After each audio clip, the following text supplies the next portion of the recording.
WhatsApp guys, welcome back to Telugu car guide. Friends, present మనకు Indian మార్కెట్లో చూసుకున్నట్లయితే SUVs and compact SUVs హవా అయితే సాగుతుంది. సో ఎస్యూవీ కాంపాక్ట్ గురించి మాట్లాడుకున్నట్లయితే కియా వాళ్ళు సానెట్ తీసుకొస్తున్నారు కాంపాక్ట్ ఎస్యూవీ ఫార్మాట్ లో. ఈ సానెట్ కి కాంపిటీటర్స్ ని మనం ఈ వీడియోలో కంపేర్ చేయబోతున్నాం. మీరు ఎవరైనా సరే Brezza, Nexon, EcoSport, XUV 300, Venue, Sonet plan చేస్తున్నట్లయితే this is the best video. ఎందుకంటే మనం ఏదైనా సరే ఒక వస్తువు గనక ఏదైనా ప్లాన్ చేస్తున్నప్పుడు దానికి ఆపోజిట్ ఉన్న కాంపిటీషన్ గా ఉన్న వస్తువుని కూడా మనము చెక్ చేయాలి ఎంతవరకు బెటర్ ఏంటి అనేది. సో ఈ వీడియోలో కంప్లీట్ గా కంపేర్ చేద్దాం. ఫస్ట్ ఆఫ్ ఆల్ మనం డైమెన్షన్స్ వైజ్ చూద్దాం ఫ్రెండ్స్. కియా సానెట్ యొక్క డైమెన్షన్స్ గురించి మాట్లాడుకున్నట్లయితే length 3995 millimetres, width 1790 millimetres, height 1647 millimetres, wheel base 2500 millimetres, ground clearance 211 millimetres, boot space 392 litres of boot space అనేది మీకు ఇక్కడ వచ్చేస్తుంది. ఇక సెకండ్ ఆప్షన్ హ్యుండై వెన్యూ గురించి చూసుకుందాం ఫ్రెండ్స్. లెంత్ అనేది 3995 మిల్లీమీటర్స్, 1770 మిల్లీమీటర్స్ తో విడ్త్ వస్తుంది.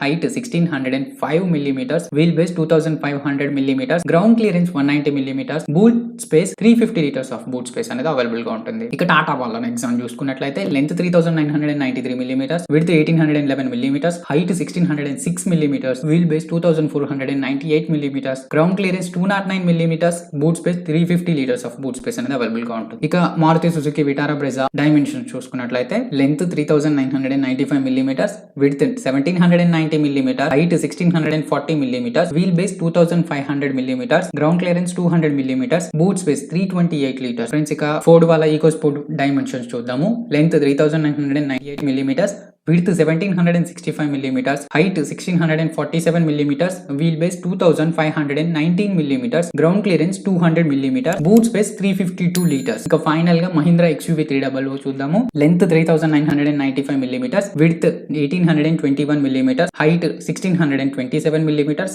wheelbase 2600 millimeters, ground clearance 180 millimeters, boot space 259 liters. Friends, ఇక్కడ మీరు నోటీస్ చేయొచ్చు అన్ని కార్స్ యొక్క డైమెన్షన్స్ అనేవి మీకు ఇక్కడ స్క్రీన్ మీద కనిపిస్తున్నాయి.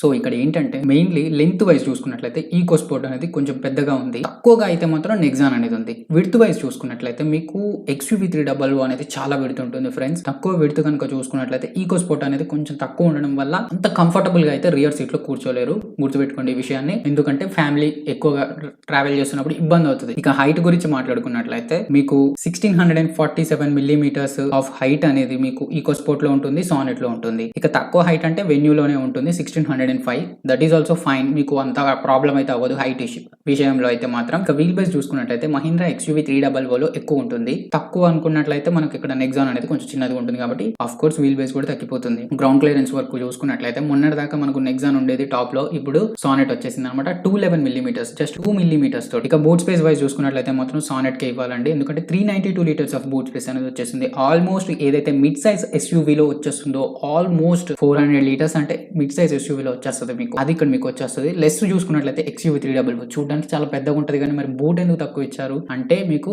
లోపల క్యాబిన్ విడ్త్ అనేది లెగ్ రూమ్ అవి ఇంక్రీజ్ చేయడం వల్ల బూట్ తగ్గింది. సో ఇక్కడ మీరు అబ్జర్వ్ చేయాల్సింది ఏంటంటే XUV 300 కొంచెం ఫ్రీగా ఉంటుంది, లెగ్ రూమ్ వైజ్ అయినా కానీ విడ్త్ వైజ్ అయినా కానీ. బూట్ స్పేస్ ప్రాబ్లం అంతే, అది కావాలనుకున్నప్పుడు ఇది కాంప్రమైజ్ అవ్వాలి. ఆ విషయం మీకు కూడా తెలుసు, నేను కొత్తగా చెప్పాల్సిన అవసరం లేదు. సో ఇది ఫ్రెండ్స్ కంప్లీట్ డైమెన్షన్స్ అయితే. ఇక ఇంజిన్ గురించి చూద్దాం. నేను first of all sonnet engines అనేవి చెప్తాను. సానెట్ లో మీకు ఒక 3 ఇంజిన్స్ ఉంటాయి ఫ్రెండ్స్. పెట్రోల్ లో 2 ఉంటాయి, డీజిల్ ఒకటే ఉంటుంది. చూసుకుందాం వాటి గురించి. పెట్రోల్ 1.2 లీటర్ పెట్రోల్ చూసుకున్నట్లయితే 82 bhp of power, 115 newton metres of torque వరకు జనరేట్ చేస్తుంది. ఓన్లీ 5 స్పీడ్ మాన్యువల్ ట్రాన్స్మిషన్ లోనే అవైలబుల్ గా ఉంటుంది. ఇది 17 km/లీటర్ వరకు మైలేజ్ అనేది ఇస్తుంది. Expected mileage, definitely expected. ఎందుకంటే ఇప్పుడు మనకు సేమ్ హ్యుండై వెన్యూలో వచ్చిన ఇంజిన్ కాబట్టి అదే మైలేజ్ ఇక్కడ కూడా వస్తుంది, కొంచెం అటు ఇటు ఉండొచ్చు. ఇక 1 litre turbo charged petrol engine చూసుకున్నట్లయితే 118 PS of power, 172 newton metres of torque వరకు జనరేట్ చేస్తుంది. 6 స్పీడ్ IMT ట్రాన్స్మిషన్ లో ఉంటుంది. 7 స్పీడ్ DCT ట్రాన్స్మిషన్ లో కూడా అవైలబుల్ గా ఉంటుంది. ఇది ఒక 18 వరకు మైలేజ్ ఇస్తుందని ఎక్స్పెక్ట్ చేసుకోవచ్చు. 1.5 లీటర్ డీజిల్ గురించి మాట్లాడుకున్నట్లయితే 99 PS of power, 240 newton metres of torque వరకు జనరేట్ చేస్తుంది. 6 స్పీడ్ మాన్యువల్ ట్రాన్స్మిషన్ లో అవైలబుల్ గా ఉంటుంది. 23 km/లీటర్ వరకు మైలేజ్ వస్తుంది, ఎక్స్పెక్టెడ్ ఓన్లీ. ఇక 1.2 లీటర్ సేమ్ డీజిల్ ఇంజిన్, కాకపోతే ఏంటంటే ఆటోమేటిక్ వచ్చేసరికి మీకు ఈ అవుట్పుట్ ఫిగర్స్ అనేవి మారిపోతాయి. 113 bhp of power, 250 newton metres of torque. Exactly మీకు సెల్టాస్ లో ఏదైతే డీజిల్ ఇంజిన్ ఉంటుందో అదే ఇంజిన్ ఆటోమేటిక్ వచ్చేసరికి ఆ ఇంజిన్ ఏదైతే ఏదైతే పర్ఫార్మెన్స్ ఇచ్చేస్తుందో ఆ పర్ఫార్మెన్స్ మీకు ఇక్కడ వచ్చేస్తుంది. ఇదనమాట కంప్లీట్ గా సానెట్ యొక్క ఇంజిన్ స్పెసిఫికేషన్స్ ఫ్రెండ్స్. ఇప్పుడు ఇక హ్యుండాయ్ వెన్యూ గురించి మాట్లాడుకున్నట్లయితే మీకు ఏదైతే సానెట్ లో ఉంటుందో సేమ్ ఇంజిన్ అనమాట. మీకు ఇక పెద్దగా తేడా అయితే ఏమీ ఉండదు ఎక్సెప్ట్ ఆటోమేటిక్ ట్రాన్స్మిషన్ తప్పించి, డీజిల్ లో ఆటోమేటిక్ తప్పించి. ఇంకా నేను డైరెక్ట్ టాటా నెక్సన్ కి వెళ్ళిపోదాం ఫ్రెండ్స్. టాటా నెక్సన్ లో చూసుకున్నట్లయితే రెండు ఉంటాయి, కన్ఫ్యూజ్ ఏం చేయవు. 1.2 litre turbo charged petrol engine, 118 PS of power, 170 newton metres of torque, manual and automatic లో అవైలబుల్ గా ఉంటుంది. 17 వరకు మైలేజ్ ఎక్స్పెక్ట్ చేసుకోవచ్చు. 1.5 లీటర్ డీజిల్ చూసుకున్నట్లయితే 108 PS of power, 260 newton metres of torque వరకు జనరేట్ చేస్తుంది. మాన్యువల్ అండ్ ఆటోమేటిక్ సేమ్ 21 వరకు మీకు మైలేజ్ అనేది వచ్చేస్తుంది. ఇక ఫోర్త్ కార్ కనుక చూసుకున్నట్లయితే బ్రెజా ఏంటంటే మేజర్ మీకు నెగిటివ్ పాయింట్ వచ్చేసరికి ఇక్కడ డీజిల్ ఉండదు. సో ఇక 1.4 లీటర్ పెట్రోల్ ఇంజిన్ మాత్రమే ఉంటుంది. 103 PS of power, 138 newton metres of torque వరకు జనరేట్ చేస్తుంది. మాన్యువల్ అండ్ ఆటోమేటిక్ లో అవైలబుల్ గా ఉంది. 17 to 18 km/లీటర్ వరకు మైలేజ్ అనేది వచ్చేస్తుంది. అది ఇంకా ఫిఫ్త్ కార్ చూసుకున్నట్లయితే Ford EcoSport, 1.5 litre petrol engine, 120 PS of power, 149 newton metres of torque వరకు జనరేట్ చేస్తుంది. మాన్యువల్ అండ్ ఆటోమేటిక్ లో అవైలబుల్ గా ఉంటుంది. 15 వరకు మైలేజ్ వచ్చేస్తుంది. ఇక డీజిల్ గురించి మాట్లాడుకున్నట్లయితే same 1.5 litre diesel engine, 98 PS of power, 215 newton metres of torque వరకు జనరేట్ చేస్తుంది. మాన్యువల్ ట్రాన్స్మిషన్ లో మాత్రమే అవైలబుల్ గా ఉంటుంది. 21 km/లీటర్ వరకు మైలేజ్ అనేది వచ్చేస్తుంది. ఇక final XUV 300 1.2 litre petrol engine తో ఉంటుంది. 108 PS of power, 200 newton metres of torque వరకు జనరేట్ చేస్తుంది. మాన్యువల్ ట్రాన్స్మిషన్ లో మాత్రమే అవైలబుల్ గా ఉంటుంది. 17 km/లీటర్ వరకు మైలేజ్ వస్తుంది. డీజిల్ గురించి మాట్లాడుకున్నట్లయితే 1.5 లీటర్ అనమాట. ఇది 115 PS of power, 300 newton metres of torque వరకు జనరేట్ చేస్తుంది. మాన్యువల్ అండ్ ఆటోమేటిక్ లో అవైలబుల్ గా ఉంది. 20 km/లీటర్ వరకు మీకు మైలేజ్ అనేది ఖచ్చితంగా వచ్చేస్తుంది. సో ఫ్రెండ్స్ మీరు చూడొచ్చు ఇంజిన్ వైజ్ గా మీకు మీ ప్రయారిటీని బట్టి. ఇప్పుడు నేను చెప్తాను, నా priority wise different priority wise గా నేను చెప్తాను. నాకు ఎలా అంటే ఫర్ సపోజ్ పర్ఫార్మెన్స్ వైజ్ అయితే మాత్రం ఎక్సలెంట్ పర్ఫార్మెన్స్ ఉండాలి అండ్ చూడడానికి డైనమిక్ గా ఉండాలి అనుకున్నట్లయితే నేను XUV 300 వెళ్ళిపోతాను. పర్ఫార్మెన్స్ ఎక్సలెంట్ పర్ఫార్మెన్స్ అనేది మీకు XUV 300 అయితే మాత్రం అదిరిపోతుంది. అలాగే మనకు నెక్సాన్ లో కూడా బాగుంటుంది పర్ఫార్మెన్స్. అలాగే సానెట్ డీజిల్ ఇంజిన్ లో కూడా బాగుంటుంది. అలాగే వెన్యూ ఆల్మోస్ట్ అన్ని బాగానే ఉంటాయి. బట్ వెరీ డైనమిక్ పర్ఫార్మెన్స్ కనుక కావాలనుకున్నట్లయితే XUV 300 ఈస్ ద బెస్ట్ అనమాట. ఇక అది ఫ్రెండ్స్ కంప్లీట్ గా ఇంజిన్ గురించి మాట్లాడుకున్నట్లయితే ఇక ఫీచర్స్ గురించి చూద్దాం ఫ్రెండ్స్. ఫీచర్స్ వచ్చేసరికి first of all head lamps వెళ్దాము. హెడ్ ల్యాంప్స్ నుంచి వెళ్దాము. హెడ్ ల్యాంప్స్ చూసుకున్నట్లయితే మీకు సానెట్ అండ్ బ్రెజాలో చూసుకున్నట్లయితే LED head lamps with LED DRLs తో వచ్చేస్తాయి. ఇంకా వెన్యూ నెక్సాన్ 300 కనుక చూసుకున్నట్లయితే హాలోజన్ ప్రొజెక్టర్ వచ్చేసాయి విత్ LED DRLs తో వస్తాయి. ఈకోస్పోర్ట్ చూసుకున్నట్లయితే HID projector head lamps with LED DRLs ఇక్కడ బాగుంది HID. ఇక ఇన్ఫోటైన్మెంట్ సిస్టమ్ చూసుకున్నట్లయితే సెగ్మెంట్ లో బెస్ట్ అనమాట. సానెట్ లో 10 ఇంచ్ దాకా వచ్చేస్తుంది. రిమైనింగ్ అన్ని 7, 8, 9 ఇంచెస్ లో ఉంటాయి. Apple CarPlay, Android auto support అనేది అన్ని కార్స్ లో అవైలబుల్ గా ఉంటుంది. సన్ రూఫ్ అనేది అన్నిట్లో అవైలబుల్ గా ఉంటుంది ఎక్సెప్ట్ బ్రెజా. ఇక క్లైమేట్ కంట్రోల్ అంటారా ఆల్మోస్ట్ సేమ్ అన్ని కార్స్ లో ఉంటుంది. క్రూజ్ కంట్రోల్ కూడా అన్ని కార్స్ లో ఉంటుంది. మల్టీ ఇన్ఫర్మేషన్ డిస్ప్లే అన్ని కార్స్ లో ఉంటుంది. Keyless entry with push start stop button కూడా మీకు అన్ని కార్స్ లో అవైలబుల్ గా ఉంటుంది. ఆటోమేటిక్ హెడ్ ల్యాంప్స్ కూడా మీకు ఆల్మోస్ట్ అన్ని కార్స్ లో ఉంటాయి. ఆటోమేటిక్ వైపర్స్ వచ్చేసరికి only Nexon, Brezza, EcoSport, XUV 300 మాత్రమే అవైలబుల్ గా ఉంటాయి. కనెక్టెడ్ కార్ టెక్నాలజీ చూసుకున్నట్లయితే సానెట్, వెన్యూ అలాగే ఈకోస్పోర్ట్ లో అవైలబుల్ గా ఉంటుంది. డ్రైవ్ మోడ్స్ అయితే మాత్రం మీకు సానెట్ లో అవైలబుల్ గా ఉంటాయి, నెక్సాన్ లో అవైలబుల్ గా ఉంటాయి అంతే. ట్రాక్షన్ మోడ్స్ వచ్చేసరికి మీకు ఓన్లీ సానెట్ లో మాత్రమే అవైలబుల్ గా ఉంటాయి. వైర్లెస్ ఫోన్ చార్జర్ వచ్చేసరికి మీకు సానెట్, వెన్యూ లో అవైలబుల్ గా ఉంటాయి. వెంటిలేటెడ్ సీట్స్ వచ్చేసరికి ఓన్లీ సానెట్ అనమాట. అంబియంట్ లైటింగ్ చూసుకున్నట్లయితే సానెట్ లో మాత్రమే అవైలబుల్ గా ఉంటది. సో ఇక్కడ ఏంటంటే నార్మల్ ఫీచర్స్ అయితే అన్ని కార్స్ లో ఉన్నాయి. కొంచెం ప్రీమియం ఫీచర్స్ గురించి ఇక్కడ నేను చెప్తాను. ఏంటంటే అంబియంట్ లైటింగ్ అనేది మీకు ఓన్లీ సానెట్ లో వచ్చేస్తుంది. వెంటిలేటెడ్ సీట్స్ ఉన్నాయి. అలాగే వైర్లెస్ ఫోన్ చార్జర్ ఉంది.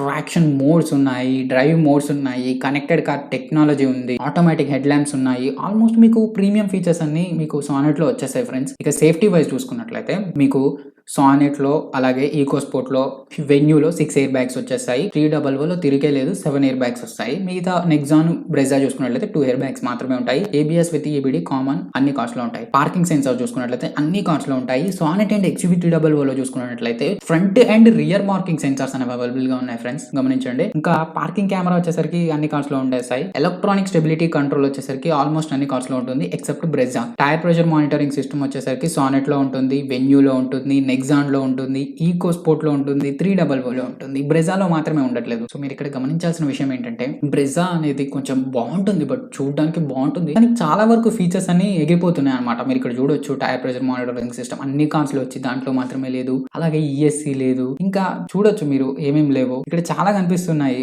ఫీచర్స్ వైజ్ చూసుకున్నట్లయితే మీకు సేఫ్టీ వైజ్ చూసుకున్నా కానీ సన్ రూఫ్ లేదు, వెంటిలేటెడ్ సీట్స్ కొన్ని మైనర్ చిన్న మిస్ అయిపోతున్నాయి ఫీచర్స్ అనేవి బ్రెజాలో. సో ఇది ఫ్రెండ్స్ కంప్లీట్ గా మీరు చూడొచ్చు dimensions wise, engine wise and features, safety features. ఇక్కడ సేఫ్టీ గురించి మాట్లాడుకున్నట్లయితే సానెట్ అనేది మీకు సెల్టాస్ గురించి తెలుసు ఆల్రెడీ, బిల్డ్ క్వాలిటీ ఏ విధంగా ఉందో అదే బిల్డ్ క్వాలిటీ ఆల్మోస్ట్ సానెట్ లో కూడా ఉంటుంది. వెన్యూ సేమ్ ఎలా అయితే మనకు క్రెటా ఉంటుందో అదేలాగా ఉంటుంది. నెక్సాన్ XUV 300 అయితే మనం చెప్పాల్సిన అవసరమే లేదు, కళ్ళు మూసుకొని నమ్మేయచ్చు. బ్రెజా కూడా 4 స్టార్ వరకు రేటింగ్ చేసేసింది. ఈకో స్పోర్ట్ ఒక్కటి కొంచెం మనకు ప్రాపర్ గా తెలియదు అనమాట. సో ఇది కంప్లీట్ గా సేఫ్టీ వైజ్ చూసుకున్నట్లయితే. ఇక ప్రైస్ గురించి అంటారా, మీకు చాలా తక్కువలో ఈ 6 కార్లు ఉన్నాయి కదా, ఈ 6 కార్లలో చాలా తక్కువలో అవైలబుల్ గా ఉండేది వెన్యూ మాత్రమే అండి. 6.7 నుంచే మీకు స్టార్ట్ అయిపోతుంది. తర్వాత మన ఇండియన్ కార్ నెక్సాన్ ఉంటుంది. ఆ తర్వాత మీకు సానెట్ ఉంటే ఉండొచ్చు, 7 అంటున్నారు స్టార్టింగ్. తర్వాత మీకు బ్రెజా అవైలబుల్ గా ఉంటుంది. ఇక మీరు 300, ఇక ఫోర్డ్ ఈకో స్పోర్ట్ అనేది ఎక్కువ ప్రైస్ ఉంటుంది. స్టార్టింగ్ 8.18 lakhs నుంచి స్టార్ట్ అయిపోతుంది అనమాట. ఇదనమాట కంప్లీట్ గా ప్రైస్.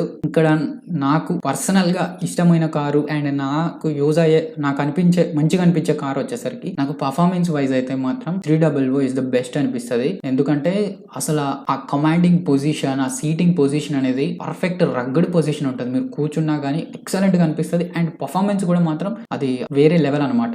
ఇంకా మైలేజ్ అండ్ డీసెంట్ ఉండాలి అండ్ చూడడానికి క్లాసీ లుక్ ఉండాలంటే మాత్రం వెన్యూ ఇస్ ద బెస్ట్ అండి. ఇంకా సేఫ్టీ వైజ్ అంటారా, మీరు నెక్సాన్ కి వెళ్ళొచ్చు. అండ్ ఇక సానెట్ అంటారా, కొత్తగా వస్తుంది అండ్ చూడడానికి చాలా స్పోర్టీగా కనిపించేస్తుంది. ఇప్పుడు మీరు ఇక్కడ కనిపించే కార్స్ అన్నిట్లో స్పోర్టీ లుక్ ఏదైనా ఉందంటే సానెట్ కి మాత్రమే ఉంటుంది. చూడడానికి స్పోర్టీ అని కాదు కానీ ఫంకీ అని చెప్పొచ్చు. ఫంకీ లుక్ ఉంటుంది. యూత్ కి అయితే మాత్రం ఎక్సలెంట్ గా సెట్ అయిపోతుంది ఈ కార్ అయితే. సో ఇది ఫ్రెండ్స్ కంప్లీట్ గా కంపారిజన్ వచ్చేసరికి. ఇంకా ఇన్ డెప్త్ కంపారిజన్ వెళ్ళామంటే మాత్రం ఒక హాఫ్ అన్ అవర్ వీడియో అయిపోతుంది. ఎందుకంటే మనం ఇక్కడ చాలా కార్స్ ఉన్నాయి, 6 కార్స్ ని కంపేర్ చేయాలంటే చాలా కష్టం కదా.